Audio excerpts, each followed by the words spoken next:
Selamat malam Pak Sunan dan rekan-rekan semuanya. Kami dari kelompok 14, kami akan mempresentasikan materi tentang instrumen derivatif, waran, obligasi konversi, dan sertifikat bukti right. Sebelum itu, izinkan kami memperkenalkan kelompok kami terlebih dahulu. Perkenalkan, nama saya Putu Kusuma Arya Wulandari, nomor absen 17, dan rekan saya Made Ayu Dori Wida Iswari, absen 5.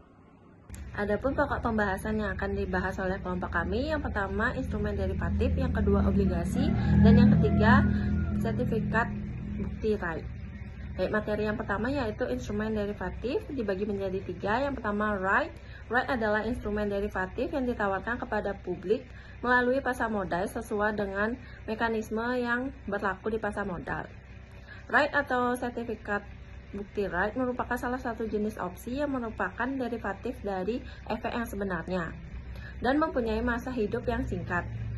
Right adalah penerbitan surat hak kepada pemegang saham lama perusahaan publik untuk membeli saham baru yang hendak diterbitkan. Yang kedua yaitu option atau opsi. Opsi merupakan suatu produk efek turunan atau derivatif yang diturunkan dari berbagai efek yang sebenarnya. Sebagai efek derivatif, opsi akan mempunyai nilai selagi terhubung ke aset finansial yang bersangkutan. Aset finansial ini bisa berupa saham biasa, obligasi, atau obligasi konversi. Yang terakhir yaitu waran.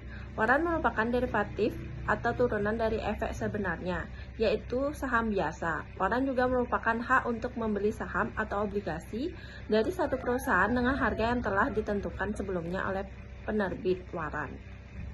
Baik, materi yang kedua yaitu obligasi. Menurut Fahmi 2011 mendefinisikan obligasi ke dalam 3 pengertian. Yang pertama, obligasi merupakan janji tertulis dari sebuah perusahaan pemerintah atau lembaga keuangan lainnya untuk membayar sebanyak nilai nominal pada waktu jatuh tempo.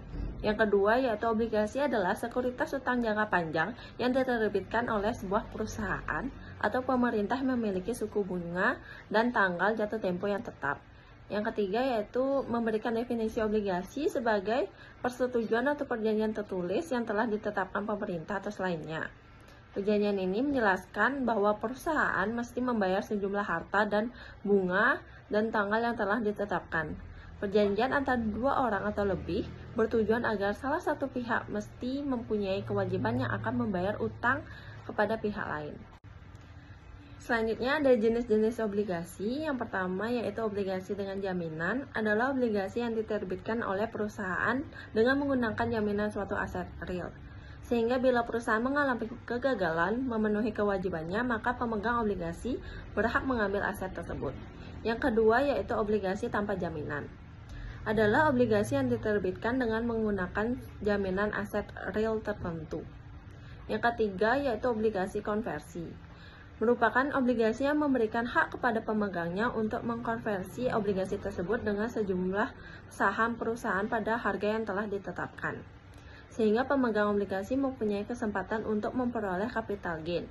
Di sisi lain, perusahaan akan memiliki keuntungan karena umumnya obligasi konversi memberikan tingkat kupon yang relatif rendah dibanding dengan obligasi biasa. Yang keempat yaitu obligasi disertai waran. Dengan adanya waran, maka pemegang obligasi mempunyai hak untuk membeli saham perusahaan pada harga yang telah ditentukan. Yang kelima yaitu obligasi tanpa kupon. Adalah obligasi yang tidak memberikan pembayaran bunga. Obligasi tanpa kupon pada umumnya ditawarkan harga nilai pasarnya atau ada diskon, sehingga investor akan memperoleh keuntungan dari nilai perbedaan harga pasar dan nilai per obligasi pada saat obligasi tersebut dibeli. Yang keenam yaitu obligasi dengan tingkat bunga mengembang. Adalah obligasi yang memberikan tingkat bunga yang besarnya disesuaikan dengan fluktuasi nilai bunga pasar yang berlaku. Yang ketujuh yaitu putable bond. Adalah obligasi yang memberikan hak kepada pemegang obligasi untuk menerima pelunasan obligasi sesuai dengan nilai per sebelum jatuh tempo. Yang kedelapan yaitu junk bond. Adalah obligasi yang memberikan tingkat keuntungan atau kupon yang tinggi, tetapi mengandung risiko yang sangat tinggi pula. Junk bond biasanya diterbitkan oleh perusahaan-perusahaan yang berisiko tinggi atau oleh perusahaan yang ingin membiayai suatu rencana merger atau akuisisi. Selanjutnya, menurut Brigham dan Houston 2009 menyatakan bahwa investor memiliki banyak pilihan ketika berinvestasi pada obligasi. Tetapi obligasi dapat diklasifikasikan menjadi 4 jenis utama, yaitu yang pertama, obligasi pemerintah federal adalah obligasi yang diterbitkan pemerintah federal. Sangat beralasan mengasumsi bahwa pemerintah federal akan menetapi pembayaran yang dijanjikannya, sehingga obligasi ini tidak memiliki risiko gagal bayar. Yang kedua yaitu obligasi perusahaan, adalah obligasi yang diterbitkan oleh perusahaan. Obligasi perusahaan ini memiliki risiko gagal bayar. Yang ketiga yaitu obligasi pemerintah daerah, adalah obligasi yang diterbitkan oleh pemerintah negara bagian atau pemerintah lokal. Obligasi ini juga memiliki risiko gagal bayar. Lalu yang terakhir yaitu obligasi luar negeri, diterbitkan oleh pemerintah luar negeri atau perusahaan asing. Obligasi ini juga memiliki risiko gagal bayar. Sekian materi dari saya, akan dilanjutkan oleh rekan saya. Baik, untuk materi selanjutnya yaitu sertifikat bukti right. Bukti right adalah hak untuk membeli saham pada harga tertentu dalam jangka waktu tertentu. Hak membeli dimiliki oleh pemegang saham lama. Harga tertentu berarti harganya sudah ditetapkan di muka dan biasa disebut harga pelaksanaan atau harga tebusan. Sertifikat right dapat dialihkan atau ditukarkan dengan efek baru selama periode perdagangan yang dimulai setelah berakhirnya distribusi right, maka tanggal pelaksanaan atau exercise pengeluaran saham baru akan berlangsung minimum 5 hari kerja dan maksimum 30 hari sejak itu. Arti ditukarkan dengan efek baru adalah bukti right akan ditukarkan oleh pemegang saham pemegang right untuk memperoleh saham baru di perusahaan. Artinya, pemegang saham akan mengeksekusi atau mengeksersis haknya untuk membeli saham baru yang diterbitkan perseroan pada harga saham yang telah ditetapkan sebelumnya. Arti dialihkan adalah bukti right dapat dijual atau diperdagangkan oleh pemegang saham pemegang right di pasar sekunder selama periode tertentu. Apabila pemegang saham tidak menukar bukti right tersebut dan menjual bukti right kepada pihak ketiga, maka akan terjadi dilusi pada kepemilikan atau jumlah saham yang dimiliki akan berkurang secara proporsional terhadap jumlah total saham yang diterbitkan perusahaan. Adapun manfaat bukti right yaitu investor memiliki hak istimewa untuk membeli saham baru pada harga yang telah ditetapkan dengan menukarkan bukti right yang dimilikinya.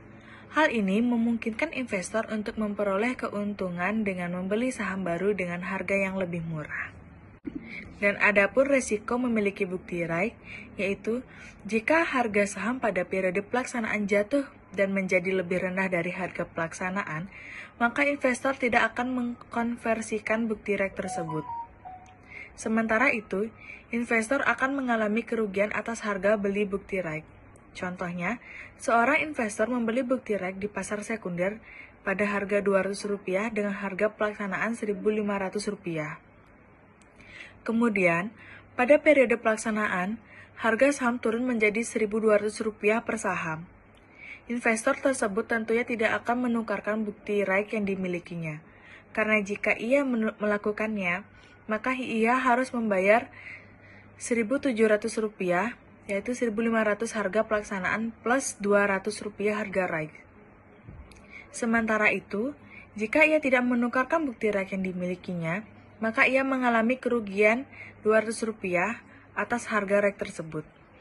Bukti right dapat diperdagangkan pada pasar sekunder, sehingga investor dapat mengalami kerugian atau capital loss ketika harga jual dari bukti right tersebut lebih rendah dari harga belinya.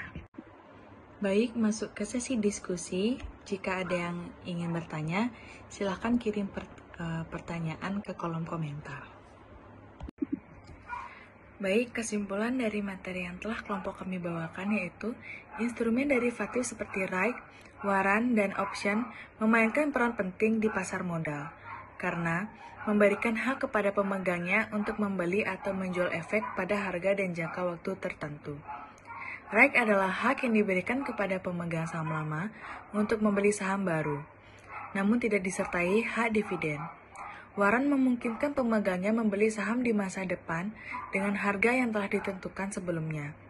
dan dapat diperdagangkan untuk potensi keuntungan. Sementara itu, option terbagi menjadi call option dan put option yang memberi hak kepada pembelinya untuk membeli atau menjual efek pada harga tertentu dalam periode tertentu. Obligasi juga memiliki berbagai bentuk, mulai dari obligasi dengan jaminan hingga obligasi tanpa kupon.